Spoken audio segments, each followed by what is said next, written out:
तर स्वागत आहे आपल्या लेटेस्ट न्यूज चॅनलमध्ये. तर आपण पाहणार आहोत तर आजची ताजी बातमी. तर आपण असेच छोटे ब्रेकिंग न्यूज पाहण्यासाठी आपल्या लेटेस्ट न्यूज चॅनल सबस्क्राईब करायला विसरू नका. शेवटपर्यंत नक्की पहा तुम्ही. तर आजची काही मोठी बातमी आलेली आहे. तर महाराष्ट्रात कांदा खरेदीसाठी NCCF आणि NAFED थेट भेट शेतकऱ्याकडून खरेदीच्या परवानगी देण्यात आली आहे.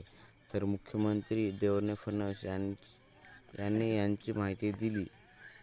तर महाराष्ट्रातील MLC निवडणुकांसाठी महायुतीमध्ये जागा वाटपावर जवळपास एकदम झाल्याची माहिती मुख्यमंत्री देवेंद्र फडणवीस यांनी दिली आहे.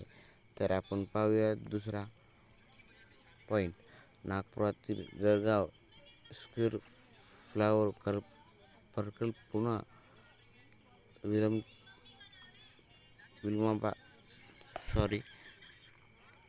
विलंबात गेला असून नागरिकांमध्ये नाराजी वाढली आहे.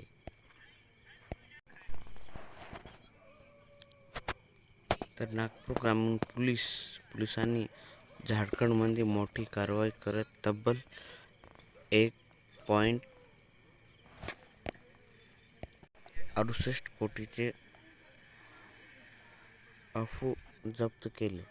तर आज बकरी ईद निमित्त NSE आणि BSE शेअर बाजार बंद आहे. तर मुंबई पुणे एक्सप्रेसवरील मिसिंग लिंक प्रकल्पामुळे प्रवास अधिक वेगवान होणार असल्याची माहिती समोर आलेली आहे. तर असे छोटे व्हिडिओ पाहण्यासाठी आपल्या लेटेस्ट न्यूज चॅनल यांना सबस्क्राईब करायला विसरू नका. तर आपण भेटूया नेक्स्ट व्हिडिओमध्ये. तर असेच